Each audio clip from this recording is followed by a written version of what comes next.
Надо устранить источник звука. Все за мной! Майк, ты чего шумишь? Всех разбудил?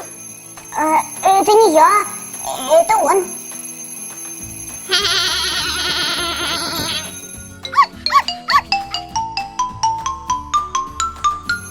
Да выключится уже этот будильник! Есть идея. Ой, почти получилось! А ребята, помогите мне! Я запутался. Иду, Майк!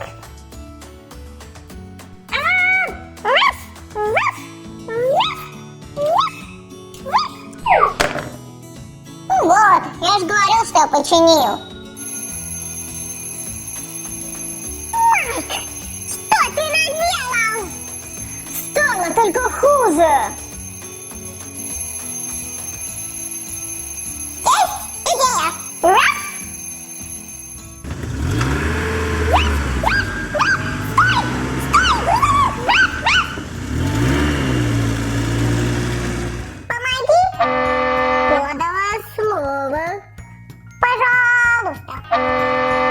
Хорошо.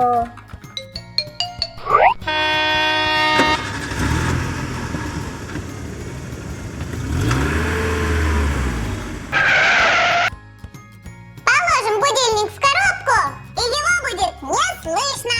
Раз. Лови паутину. Поймал. Поднимай.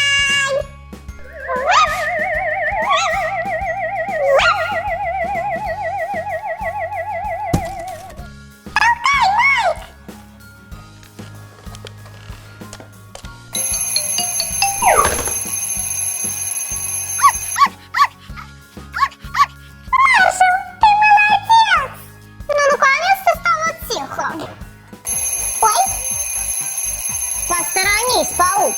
Я разберусь с этим будильником.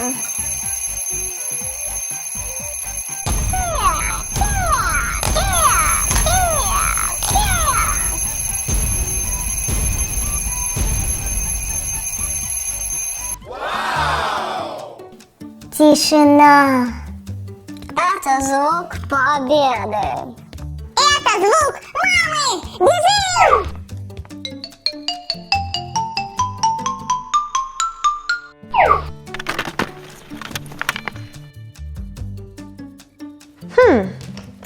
Кажется, будильник сломался.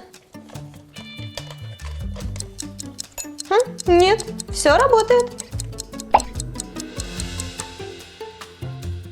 Нет, завтра рано вставать.